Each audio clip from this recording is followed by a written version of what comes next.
Hey guys, it's Miss Nichols with math. Today, you guys are going to be doing a really fun investigative task. Before you get started, watch this whole video so that we can go over our learning target together, have a number talk, and I'm going to read you guys a story that you will need for your investigative task. So let's go over our learning target together. Please read it with me. I can make sense of problems and persevere in solving them. Now, this probably sounds familiar because it is. We used this learning target the other day. This learning target is going to appear again and again and again when we have investigative tasks. Why, you might ask? Well, investigative tasks are not meant to be easy. They're meant to challenge you, they're meant to push you, and they're meant to try you so that you can figure some things out on your own. So perseverance is really important. It's a really big thing to be reminded of when we do have those investigative tasks. Don't give up. Keep trying, challenge yourself, think of different strategies that you could use. Think, what things around my house, what manipulatives could I use to kind of help me figure this out? Could I draw a picture or a chart or use graph paper? Think of different ways to problem solve and make sense of those problems and persevere through the investigative task to figure it out. Sometimes things stick a little bit better with us when we figure it out for ourselves rather than have our teacher tell us what to do and the answer. Some of you guys might agree with that. Yes, I'm the type of person that has to figure things out on my own. Some of you guys may think, no, I really like for my teacher to tell me what to do and what strategy to use. Well, I want you guys to challenge yourself to persevere and figure today's investigative task out. You can do it. So let's get into our number talk. The other day, I just gave the list of numbers for you guys to go over at home. Remember, number talk, put pen and paper away. This is all to be done mentally in your head.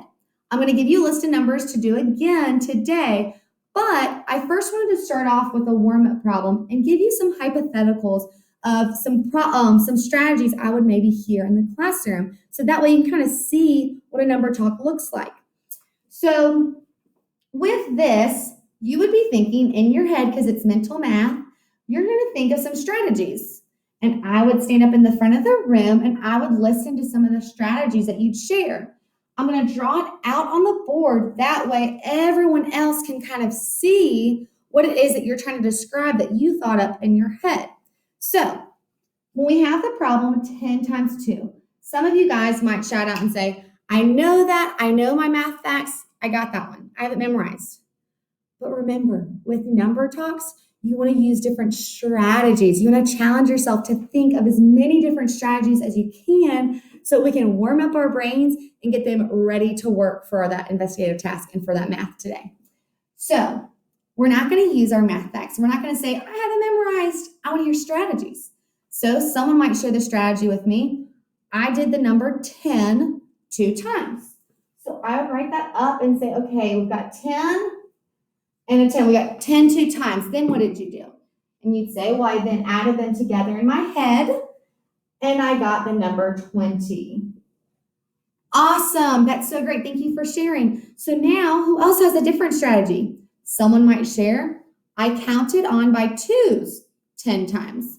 So I'm going to draw a number line so that way we can see what that might look like to count on by 2s a total of 10 times. So I'd say, where did you start?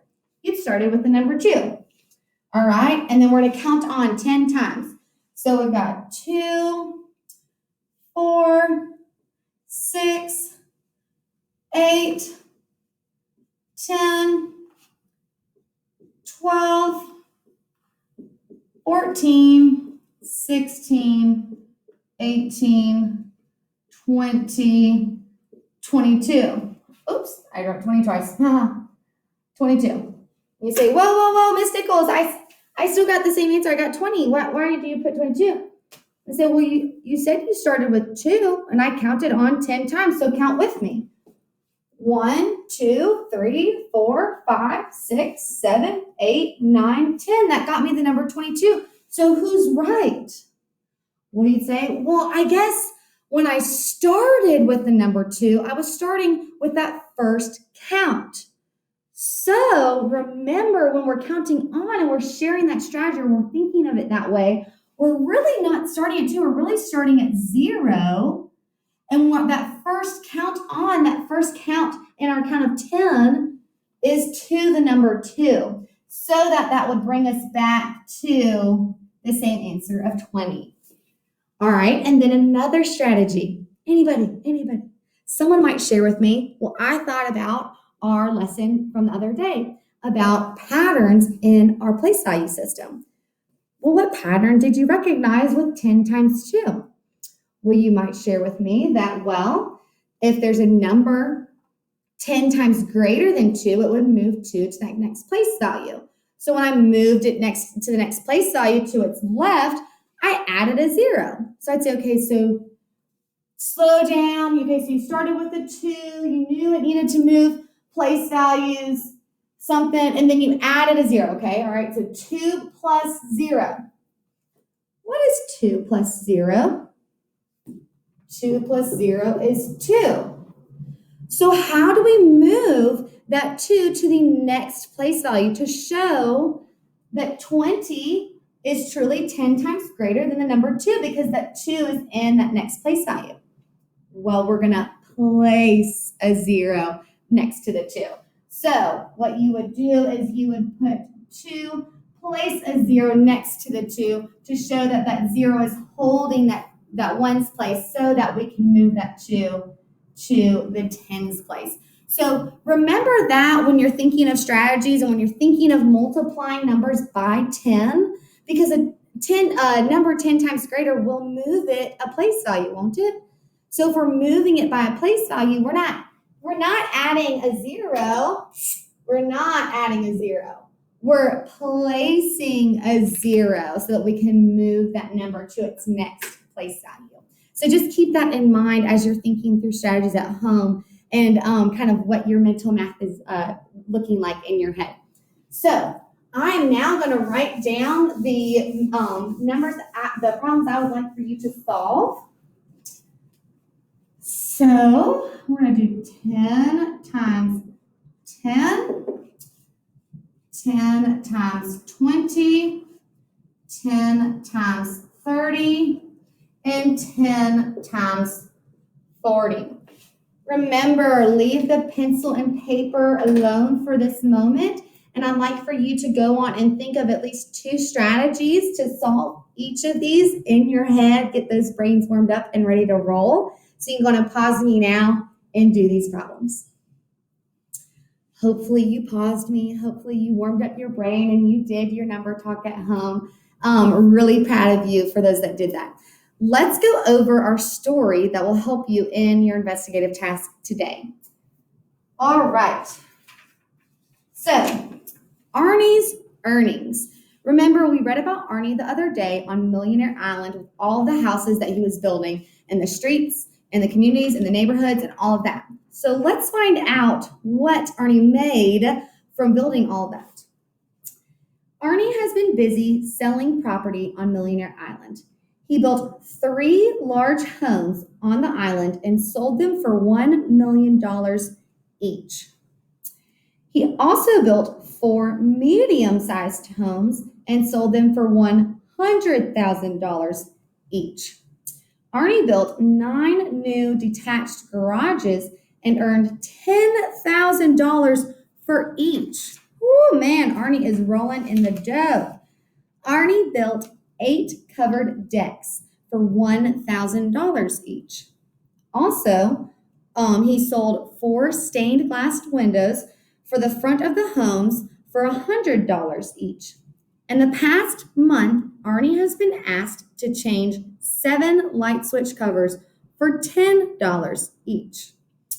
Finally, he sold 9 plants for residence landscaping, and he sold them for $1 each.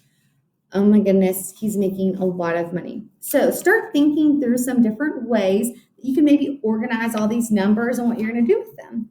So my question for you, and you're going to answer on a flip grid, and you'll see the link attached in the assignment, is how much money has Arnie made from selling each item? And how much did he make from all of the items he sold?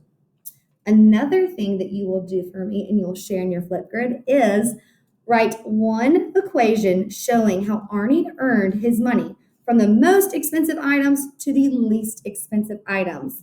Be sure to include the number of items and the earnings for each one. So in your Schoology assignment, you'll see a picture attached. That picture is just the same story that I just read to you of what he sold and how much each item was sold for. You'll utilize that to help you persevere and problem solve. Next, you'll see the two questions that I would like for you to answer in that picture. No need to do anything with the picture attached. That's just there for you to see. You'll actually work out the problem and solve all of this on piece of paper and pencil from home. So hopefully you've got pen and paper and you can get to work. You can pull up that picture so that way you can see all of Arnie's earnings and kind of figure that out. And then you'll go to the Flipgrid and keep your paper with you so that way you can show and share with the class how you figured it out. What strategies did you use? How did you make sense of this problem and solve it? And then share with us your equation and how you came up with that. So get that piece of paper and pencil, get to work, and don't forget to share it with us on Flipgrid.